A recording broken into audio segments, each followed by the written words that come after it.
RSS के लोग सुन लो, आपने कहा कि मुझे माफी मांगनी चाहिए, मैं कभी माफी नहीं मांगूंगा, फिर बोलूंगा।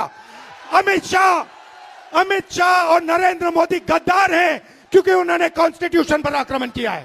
सुन लो अच्छी तरह, मैं तुम ഈ പ്രതിപക്ഷ ശൈലി കൊണ്ടാണ് ഇപ്പോൾ എല്ലാം കഴിഞ്ഞിട്ട് ഇപ്പം എല്ലാ പ്രതിപക്ഷ പാർട്ടികളും ശിഥിലായെന്ന് വിചാരിച്ചത്. അപ്പോൾ കൂറകളുടെ ഒരു പാർട്ടി, അപ്പം അത് ആഘോഷിക്കുകയാണ് എല്ലാവരും. ജനാധിപത്യത്തിൽ ഒരു ദുരവസ്ഥയാണത്. അതുണ്ടാക്കിയവരാരാ, അതിലുള്ളവരാരാ, ആർക്കും ഒന്നും അറിയില്ല. പക്ഷെ എല്ലാവരും ആഘോഷിക്കുന്നുണ്ട്. ആഘോഷിക്കാൻ എന്തെങ്കിലും വേണം. എന്താ വെച്ചാൽ ഇലക്ഷനിൽ ആഘോഷിക്കാൻ പറ്റുന്നില്ല ഇവർക്ക്.